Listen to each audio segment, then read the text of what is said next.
On this week's program, AlchemicReeree knows everything but English. Dumbgeoneer completely misunderstands the concept of cooperative gaming. GrandDA makes a grand mistake about realism. And on the first regular episode back, I break one of my rules. I'm Daniel, and you have found your way to Driving and Dragons, the channel where we explore the ins and outs of all things TTRPG. In this case, we explore the lowest IQ takes in the most room temperature controversies of the week in a little tongue-in-cheek takedown I like to call intelligence as a dump stat. If you like what I'm doing here, let me know by hitting the like and hype buttons. If you want to see more, subscribe to the channel. If you think what I have to say adds to the conversation, share the video. And if you want to add to the conversation yourself, drop down in the comments and let me know what you're thinking. On this channel, we give away cars, or at least that's what we hope to do one day. On my last live stream, the idea was floated that instead of a sweepstakes style giveaway, that I instead give the car to a TTRPG content creator who's maybe on some rough times or in need. I definitely like the idea for a lot of reasons. One, it's charity, which is always a good thing to be part of. And two, it's far easier to handle legally than a sweepstakes. But that is a matter for those of you who support the project via Super Chats, Super Stickers, Patreon, and YouTube memberships to decide. So here's what I'm going to do. I'm going to hold a members-only poll on both YouTube and Patreon. From now until the end of my next live stream on November 20th, those polls will be up for paid tiers. Also, any Super Chat during that stream or super thanks on a video can have a vote added as well. The poll is going to be very simple. Two options: open sweepstakes or charity giveaway. To be absolutely transparent here, the way I would do a charity giveaway, should that be the will of the people who support the project, I will accept nominations for people who are going through tough times or struggles in the community from patrons and members. I'll have a drawing, and I'll give the car to the person drawn off that list, or I will sell the car and donate the proceeds. So, moving on from discussing what I hope will be the eventual mandate of this channel, I am going to give a disclaimer and then get on with the show. There's one point that I feel is pretty important here. On intelligence as a dump stat, I have a standing rule that I generally avoid certain personalities. It's a fun series where we should all be able to laugh together, because what I'm really doing here is mocking the incredibly outsized overreactions that people have to online things in gaming that really shouldn't have that kind of effect on their life. In that spirit, with the exception of what I would call influencers, which I've arbitrarily given a threshold of 10K X followers or 50K YouTube subs or, some other similar threshold, I don't feature people who have shown an inability to take a ribbing in good faith or who take themselves too seriously. A prime example of this would be Condor DM. While he sometimes does something that it simply must be mentioned because of how off the rails he's gotten, I generally avoid his everyday nonsense because it kind of feels like picking on the short bus kids. It leaves a bad taste in everyone's mouth, and we all know that he certainly lacks the capacity to take a joke, and that just kind of ruins the fun. This week I'm breaking that rule and mentioning an online personality involved in a beef that took place over in the OSR section of X last week. If you do not want to hear that section, I will bark clearly in the timestamps that section so you can skip the personal drama between TTRPG personalities and just kind of stick to the ribbing and mocking of other people. Right. Get your water, stir in your BC headache powder. It's time to get stupid. A leading voice in the BroSR, AlchemicReeree, has something that most of his compatriots lack: respect. There's no two ways about it when it comes to rules as written zealotry. This cat knows his stuff. His name belongs on a short list of folks like Bill the Dungeon Delver, the Basic Expert, Max Liao, and the RPG Pundit as someone who has an almost encyclopedic knowledge of old-school D&D rules. So, how is it that he can make such a simple mistake as to claim that chainmail is required to play OD&D by the rules?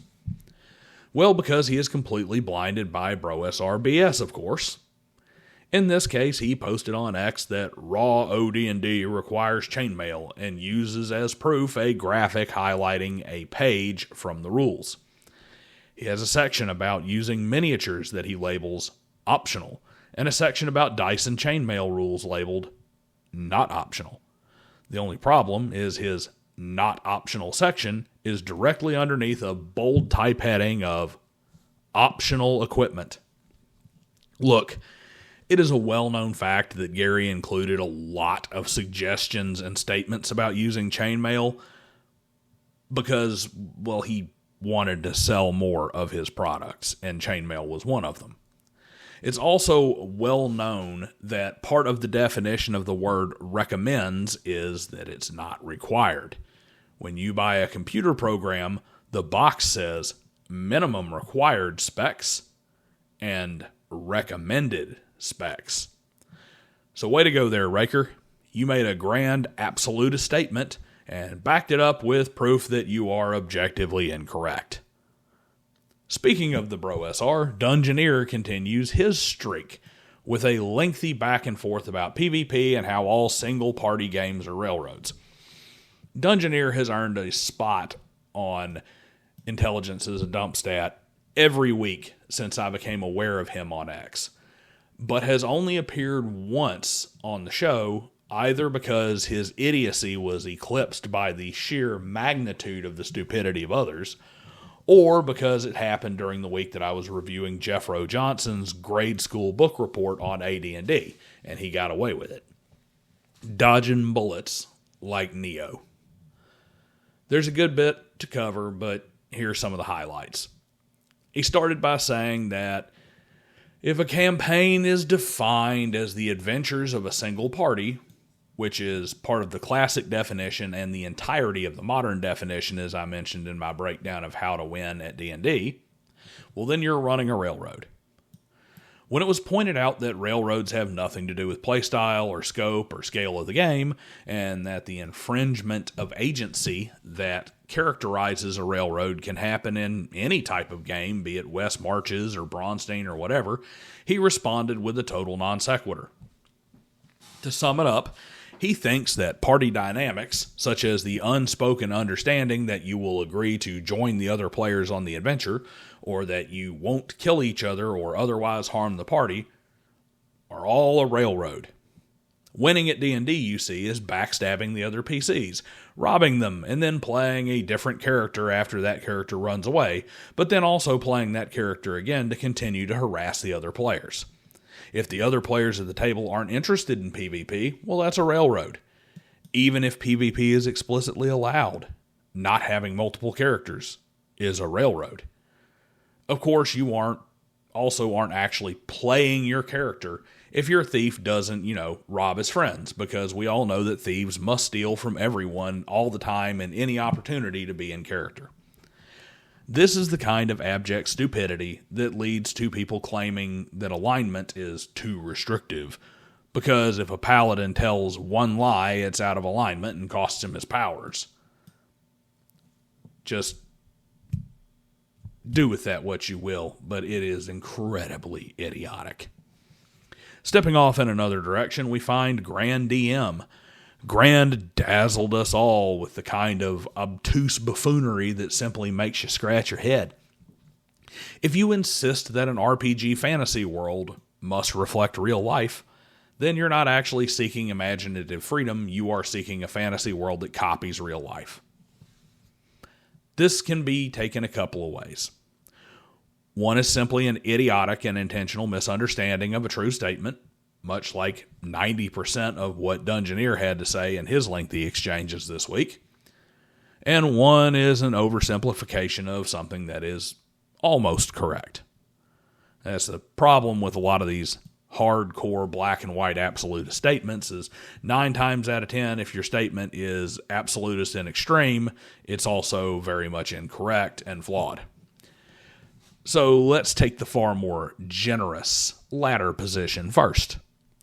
If the claim is against the idiocy that we see in modern WotC D&D, where the game is built around a numbskull, rainbow barista, multi-ethnic coffee shop DEI romance that is designed to be a pretend version of real-life modern D&D players trying to get by with the fantasy version of the real world, well, it's basically a correct statement, but it kind of throws the baby out with the bathwater.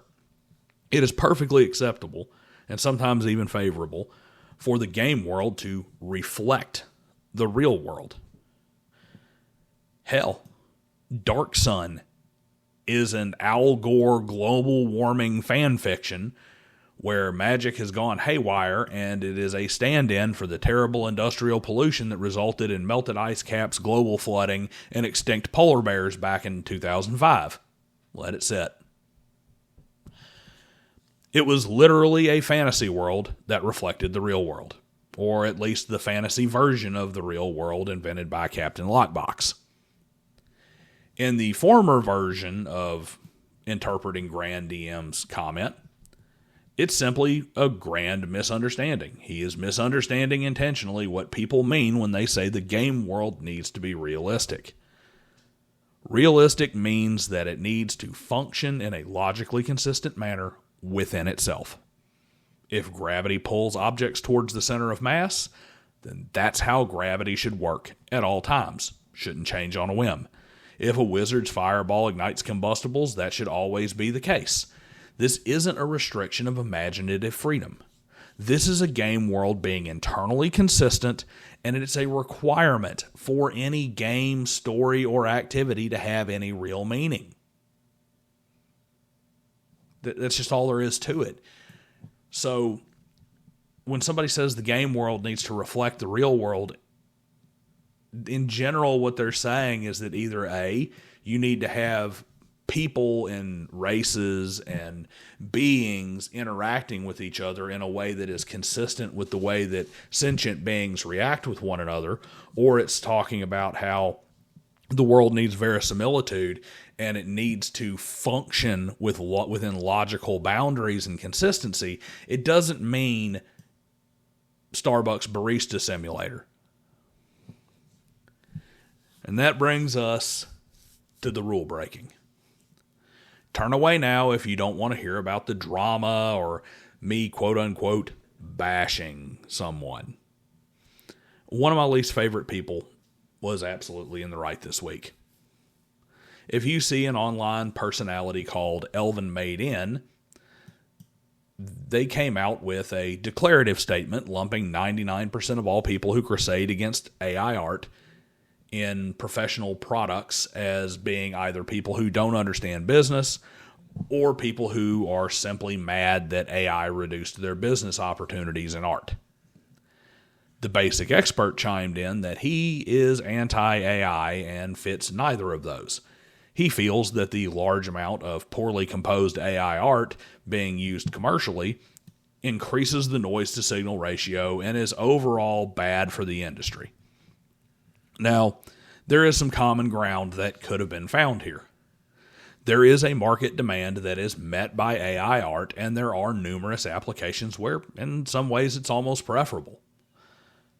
However, John, that's the basic expert's name for those of you who don't know, is very much correct in his assertion about noise-to-signal ratio and some of the other problems, particularly that come from artists pawning off AI art as commercial product.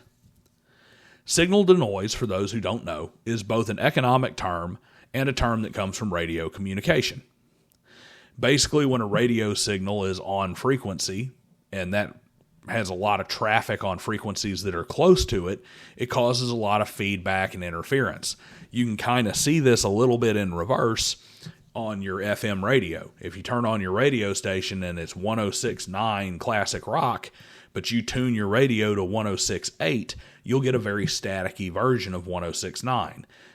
And that's because the signal is powerful enough that it bleeds over. The reverse is also true. If there's a ton of radio traffic on similar frequencies, it'll make things staticky. The more signal versus noise, the clearer the sound. The more noise versus signal, the muddier the sound.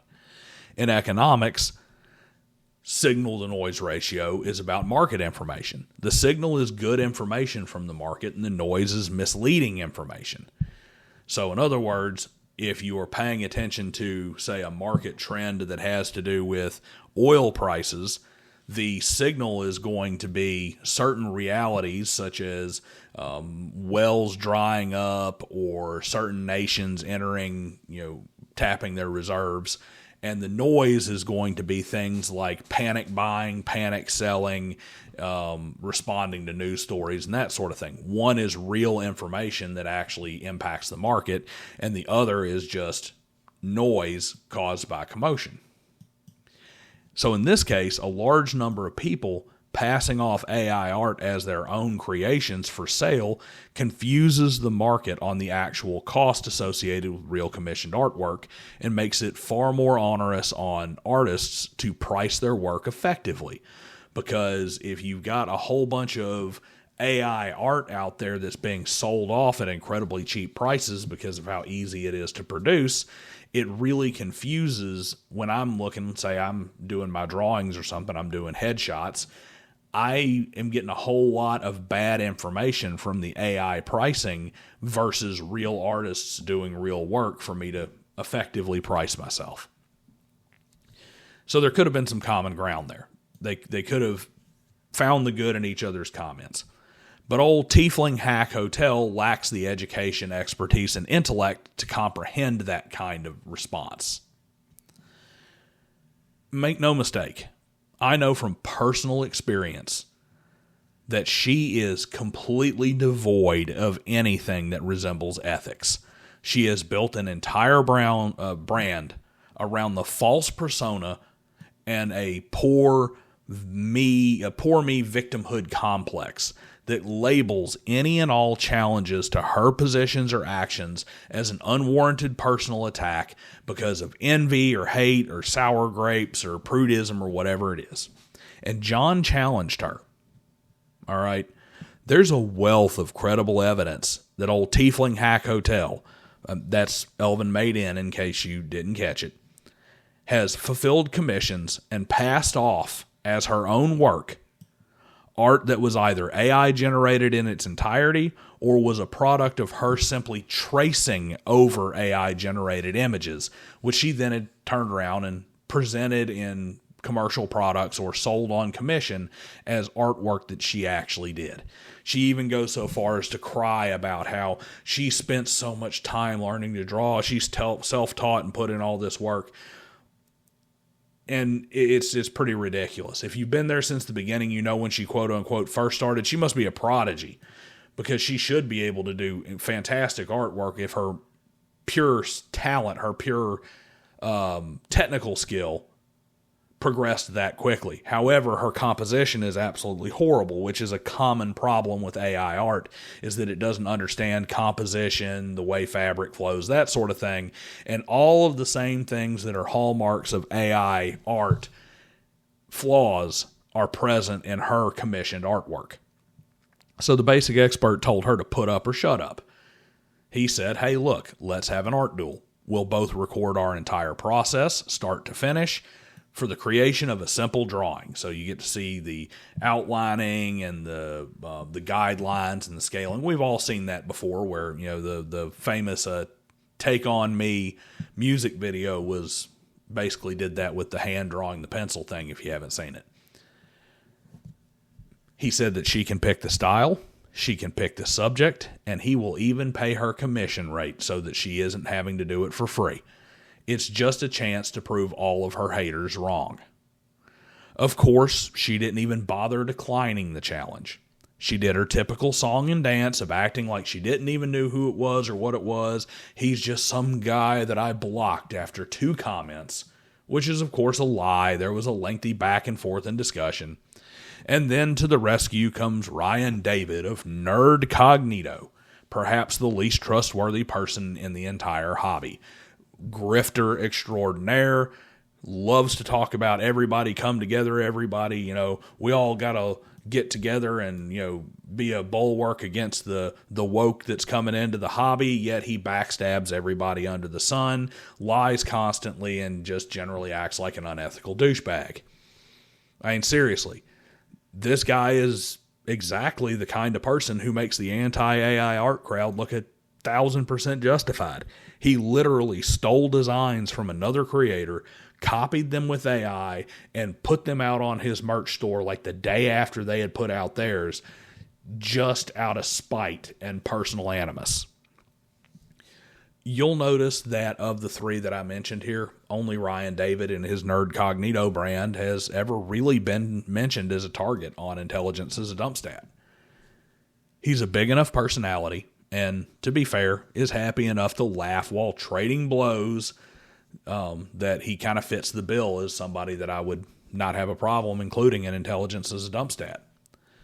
The basic expert, I've pointed out two things. I have personal issues with the man, but he is also talented as an artist and a skilled game designer, and that he puts out a good product.